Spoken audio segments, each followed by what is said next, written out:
में आ रही है ना? ठीक है सर।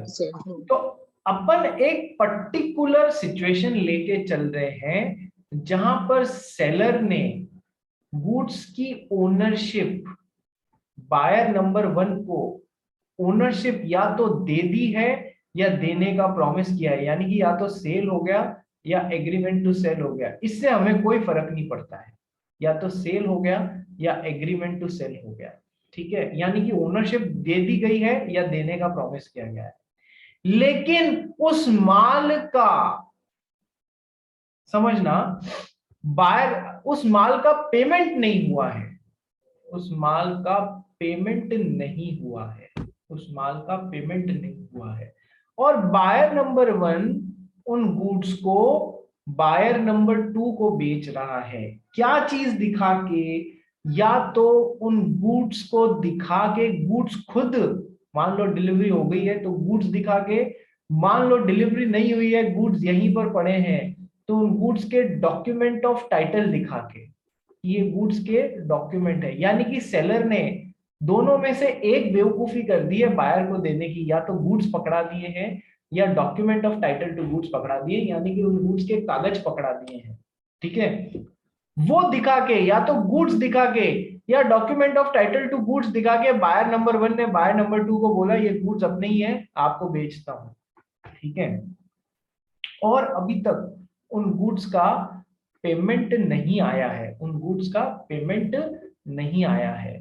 ठीक है, पर सेलर ने, और ये बायर नंबर 2 गुड फेथ में काम कर रहा है, बायर नंबर 2 गुड फेथ में काम कर रहा है, इसको पता नहीं बैकड्रॉप में ऐसी चीजें अभी बाकी हैं, इसने या तो गुड्स को देख के या उन गुड्स के डॉक्यूमेंट्स को देख के उन गुड्स को खरीदना नक्की किया है।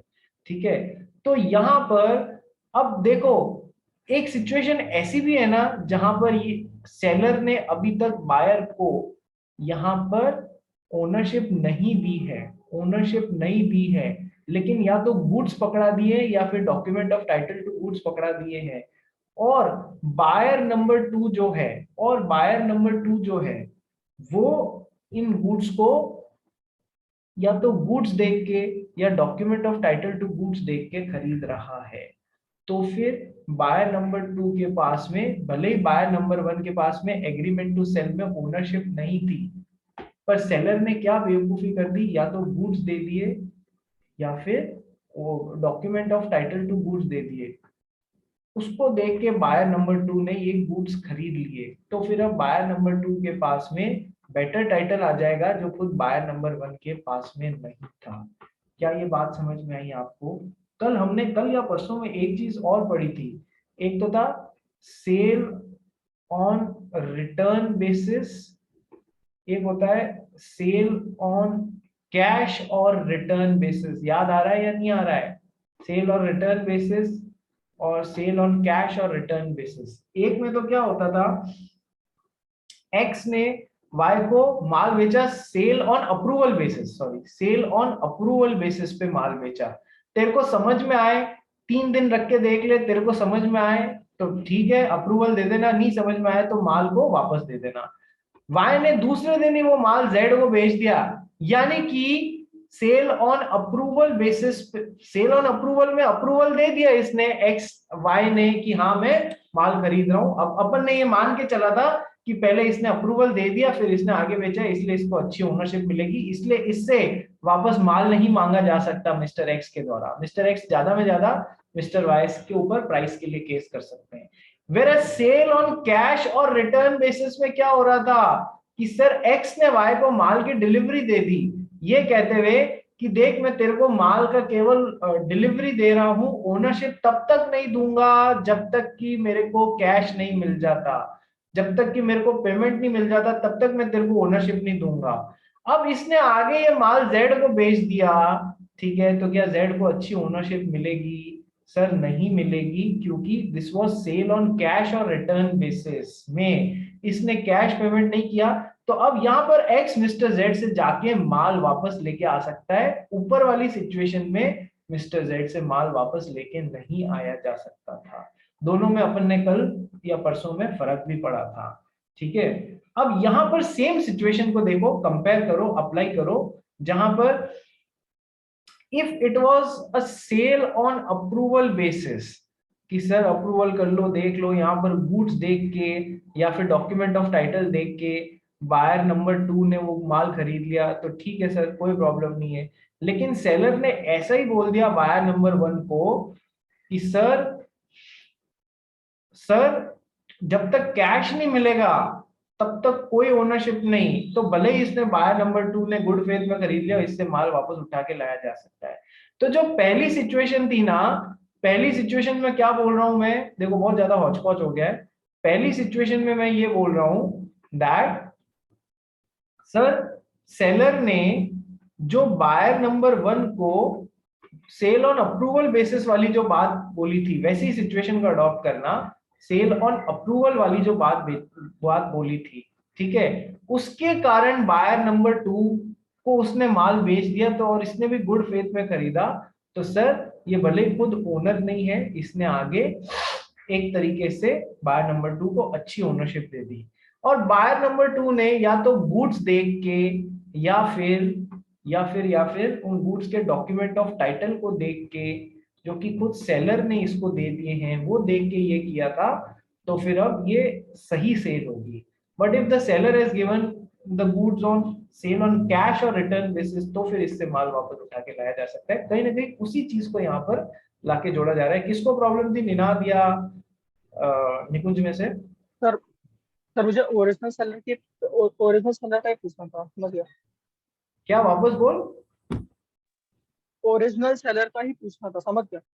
समझ गया, ठीक है, चलो next.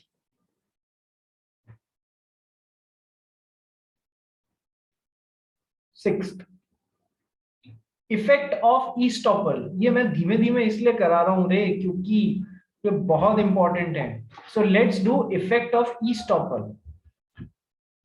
Sir seller buyer number 1 buyer number 2,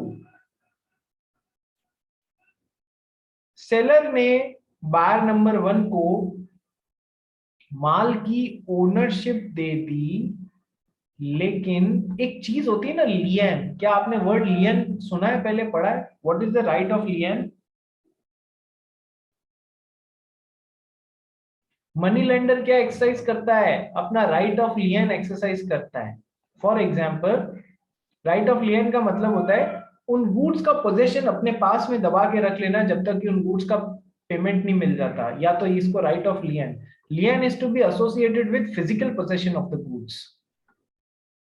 लियन is to be associated with physical possession of the goods.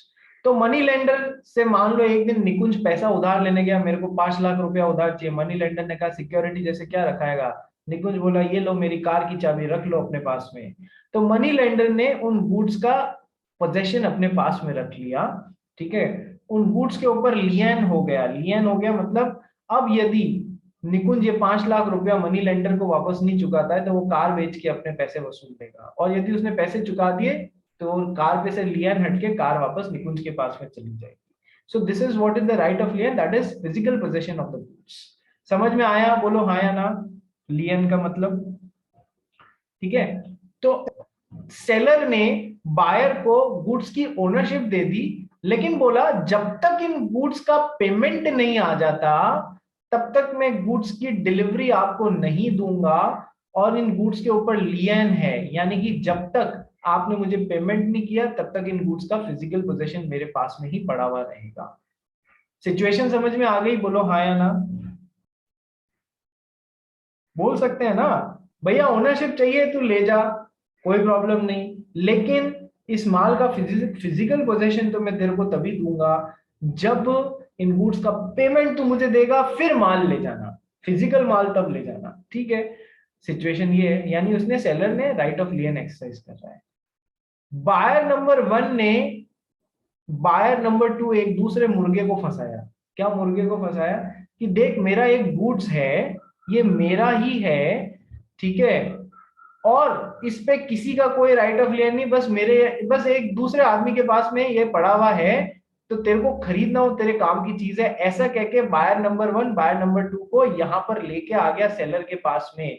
Seller के सामने बोल रहा है कि ये गुड्स है, ये मेरा है, टोटली फ्री है, कोई चार्ज नहीं है, कोई लियन नहीं है इस पे, और सेलर इस बात पे चुप रह रहा है, सेलर इस बात पे चुप रह रहा है।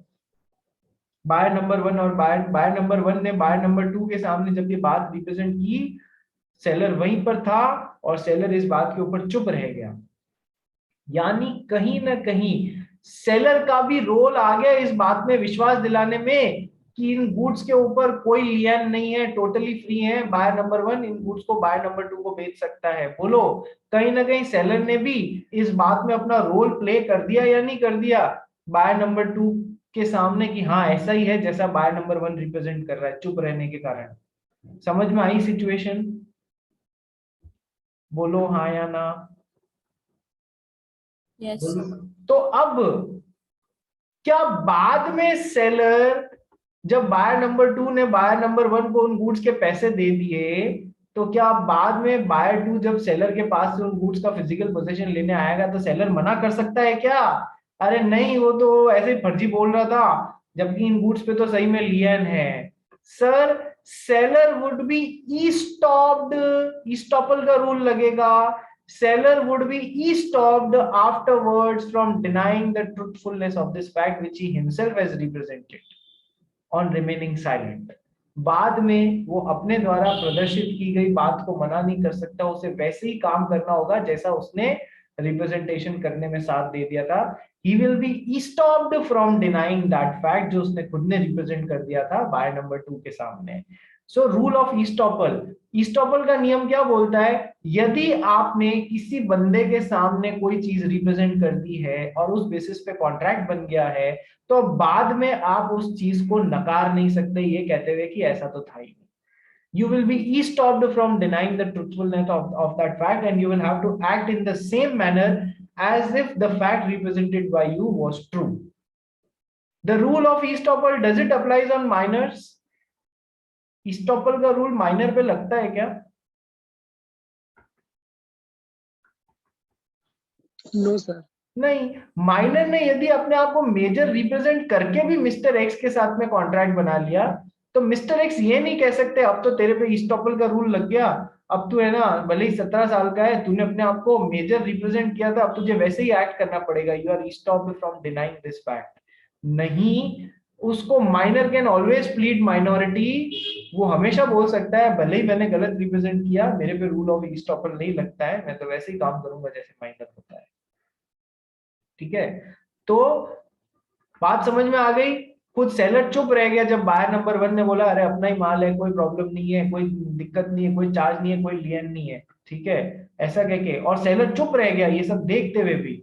तो आफ्टरवर्ड जब बायर इससे माल लेने आएगा ना, सेलर डिनाई हो जाएगा। तो भले ही जो इसके पास नहीं था उससे अच्छा इसने यहाँ पर चीज दे दी। चलो, सो इफेक्ट ऑफ ईस्टॉपल मैंने आपको समझा दिया। Let's come to point number 7, sale by an unpaid seller. Unpaid seller कौन होता है? हमारा नेक्स्ट चैप्टर यही है, unpaid seller and his rights, rights of unpaid seller. Sir X ने, नहीं सेलर ने बायर को एक माल बेचा, ठीक है सर, ओनरशिप दे दी और यहां से यहां पूरा पेमेंट आ गया। माल बेचा था 1000 रुपए का, पूरा 1000 रुपए का पेमेंट आ गया। तो अब ये सेलर क्या है? ये अनपेड सेलर नहीं है। सेलर ने बायर को 1000 रुपए का माल बेचा और अभी तक 1000 रुपए पूरे नहीं आए, 800 रुपए ही आए या फिर कुछ भी नहीं आया, कुछ ऐसी सिचुएशन चल रही है। तो जब तक पूरा माल का पूरा पेमेंट नहीं आ जाता तब तक सेलर अनपेड सेलर कहलाएगा। आप ये नहीं कह सकते कि 800 रुपए तो दे दिए ना, तो तू अनपेड कहां से हुआ, पे तो किया है ना। नहीं, अनपेड सेलर की डेफिनेशन क्या है? जब तक सेलर को पूरा कंसिडरेशन या पूरी प्राइस नहीं मिल जाती of the goods, full price 100% price नहीं मिल जाती, तब तक वो अनपेड सेलर है। अनपेड सेलर कौन हुआ? समझ में आया? बोलो यस और नो। सेलर को अनपेड सेलर तब भी बोलेंगे जब मान लो बायर ने इधर से इधर 1000 रुपए का चेक दे दिया, निगोशिएबल इंस्ट्रूमेंट दे दिया, लेकिन वो निगोशिएबल इंस्ट्रूमेंट डिसऑनर हो गया, चेक बाउंस हो गया, तो अब ये अनपेड सेलर। केवल चेक देने से ये पेड सेलर नहीं हो जाएगा, वो चेक सिकरना भी चाहिए, वो चेक बैंक में जाके खाते में 1000 रुपए भी आने चाहिए। यदि वो चेक बाउंस हो गया, डिसऑनर हो गया, जो कि ज्यादा सही लैंग्वेज है, तो फिर अनपेड सेलर जो है, मतलब सेलर जो है वो अभी भी अनपेड सेलर। तो अनपेड सेलर कौन? जिसको full price of the goods have not been received is an unpaid seller. अब देखो, अनपेड सेलर के पास में बहुत सारे राइट्स होते हैं। Rights against the goods, rights against the goods जो उसने बायर को बेचा है, and rights against the buyer. ये दो कैटेगरी में अपन पढ़ेंगे, rights against the goods and rights against the buyer. Other इसमें फिर कुछ होगा, इसमें फिर कुछ होगा, ऐसे अपने को पढ़ना है, ठीक है। तो rights against the goods, sir ये सेलर है, इसने बायर को माल बेचा, लेकिन उन गुड्स का लियन अपने पास में ही रख लिया कि जब तक गुड्स का पेमेंट नहीं हो जाता मैं आपको माल नहीं दूंगा या दूंगी। तो सर राइट ऑफ लियन एक्सरसाइज कर रहा है, राइट ऑफ लियन एक्सरसाइज कर रहा है। तो सर बायर ने अभी तक पेमेंट किया ही नहीं, बहुत सारा टाइम बीत गया, सर बायर पेमेंट नहीं कर रहा है। तो सेलर ने जिस चीज पे अपना राइट ऑफ लियन एक्सरसाइज किया ना, जिस फिजिकल पोजीशन अपने पास में रख के रखा ना, क्योंकि पेमेंट नहीं मिल रहा था, सेलर अब इस चीज को दूसरे बायर को बेच सकता है, ठीक है। तो भले ही ओनरशिप इधर से इधर दे दी गई हो, खुद के पास में ओनरशिप या टाइटल बचा ही नहीं है इन गुड्स का, तो भी जब इसने पेमेंट नहीं किया तो ये सेकंड बायर को एक बिल्कुल valid title of those goods दे सकता है, जो लियन जैसे इसके पास में पड़े थे और इसने बायर 2 को बेच दिया। तो जो खुद के पास में नहीं है उसे बेटर टाइटल दे दिया, नेमो डेट क्यूड नॉन हैबिट का अनदर एक्सेप्शन। क्या ये सिचुएशन समझ में आई तुमको? sale by an unpaid seller, where an unpaid seller who has exercised the right to lien or right to stoppage in transit। right to stoppage in transit क्या होता है?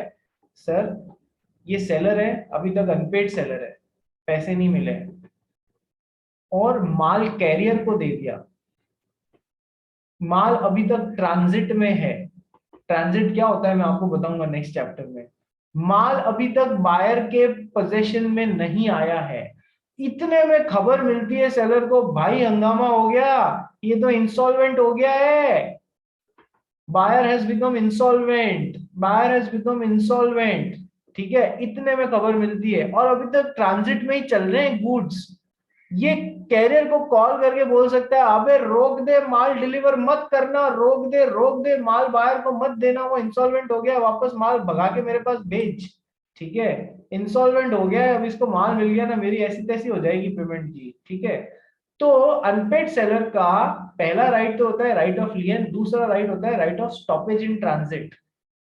गुड्स ट्रांजिट में है, और यदि ये राइट तभी मिलता है ट्रांजिट में गुड्स को रुकवाने का, स्टॉप करने का, यदि बायर इंसॉल्वेंट हो गया है तो, और गुड्स ट्रांजिट में चल रहे हैं, तो फिर ही unpaid seller right of stoppage in transit exercise कर सकता है। यदि बायर इंसॉल्वेंट नहीं हुआ है और गुड्स अभी तक ट्रांजिट में चल रहे हैं, तो ये इन्हें रुकवा नहीं सकता है, स्टॉपेज इन ट्रांजिट का राइट नहीं मिलेगा। तो किसी भी तरीके से वो गुड्स, चाहे लियन के कारण चाहे स्टॉपेज इन ट्रांजिट के कारण अनपेड सेलर के पास में और बायर पैसा नहीं दे रहा है, तो अब ये बायर नंबर 2 को ये माल बेच सकता है, भले ही खुद के पास में ओनरशिप नहीं थी, ये यहाँ पर बेच सकता है, बेटर टाइटल दे सकता है। क्या ये पॉइंट समझ में आ गया? The second buyer will acquire good title to the goods as against the original buyer. Are you all understanding this? Have you all understood this 7th point? Bolo yes or no? Yes, sir. Yes, sir. Let's come to the last point and finish today's class. Sale under the provisions of other acts. Other acts मतलब दूसरे laws जो बने हुए हैं, उनके under भी ऐसी चीजें देखने की मिलेगी जहां पर एक person was not having a good title, लेकिन उसने जिसको भी दिया है खुद से बेटर टाइटल दे दिया है। कैसे? For example, sale by official receiver or liquidator of the company will give the purchaser a valid title. Sir यदि कोई बंदा इंसॉल्वेंट हो रहा है, ठीक है, तो इसका ऑफिशियल असाइनी या ऑफिशियल रिसीवर अपॉइंट किया जाएगा, वो इसकी सारी प्रॉपर्टी अपने कब्जे में लेगा, सारी एसेट्स सारी लाइबिलिटीज का हिसाब लगाएगा। यानी कि अब इस इंसॉल्वेंट बंदे की सारी एसेट्स किसके, मतलब वो भले ही ये ओनर नहीं है, इसको उन्हें बेचने का राइट मिल गया है। So although he was not the true owner, but he can give a better title to another person than what he himself was having. This sale by the official receiver. या फिर जब company wind up हो रही होती है तो liquidator appoint करते हैं उस कंपनी को लिक्विडेट करके वाइंड अप करने के लिए, वो उस कंपनी की सारी एसेट सारी लाइबिलिटीज, वही वाली बात हो जाती है यार, ठीक है। तो official liquidator of the company, जिसको भी उस कंपनी का माल बेच रहा है, उनको गुड टाइटल मिलेगा, भले ही खुद ऑफिशियल रिसीवर या लिक्विडेटर के पास में अच्छा टाइटल नहीं था। तो ये under the provisions of other act, कौन सा act, companies act 2013। Second, the finder of lost goods can also sell under certain circumstances. Indian Contract Act. मैं तो रास्ते से जा रहा था, मैं तो भेलपूरी खा रहा था, देवांश रास्ते से जा रहा था, भेलपूरी खा रहा था, सडनली एक डायमंड रिंग पड़ी हुई मिल गई, तुझको मिर्ची लगी तो मैं क्या करूं, ठीक है।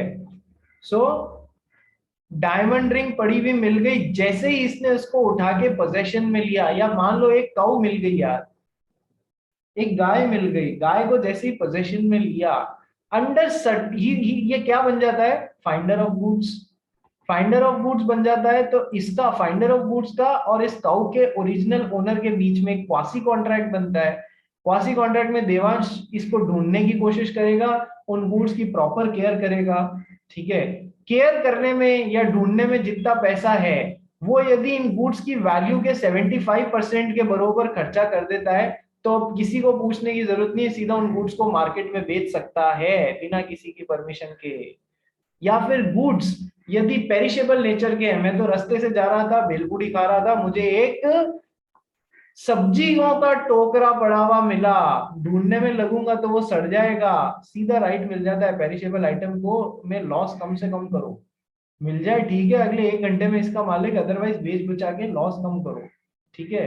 तो सर यहाँ पर भले ही ये उन गुड्स का टाइटल होल्ड नहीं कर रहा है, इसको अंडर सर्टेन सर्कमस्टेंसेस, पेरिशेबल के नेचर में, या जब उन गुड्स के रिलेशन में खर्चा जो है उन गुड्स की मार्केट वैल्यू के 75% या उससे ज्यादा हो गया, तो आपको राइट मिलेगा, और इससे जो भी खरीद रहा है उसको बेटर टाइटल देगा जो खुद के पास में नहीं था। सर समझ में आया सेकंड पॉइंट, बोलिए हाँ या ना। The finder of lost goods, quasi contract, can also sell the goods under certain circumstances. यदि गुड्स पेरिशेबल इन नेचर नहीं है, या फिर उन गुड्स के मुतल्लिक आपका 70% ही खर्चा हुआ है, 75% मार्केट वैल्यू की नहीं हो, अंडर नहीं हुआ है, तो आप केवल उन गुड्स के ऊपर अपने पैसे के लिए राइट ऑफ लियन एक्सरसाइज कर सकते हो, उनको बेच नहीं सकते हो, ये भी ध्यान रखना। Last point for the day, a sale by a pavni can convey a good title to the buyer.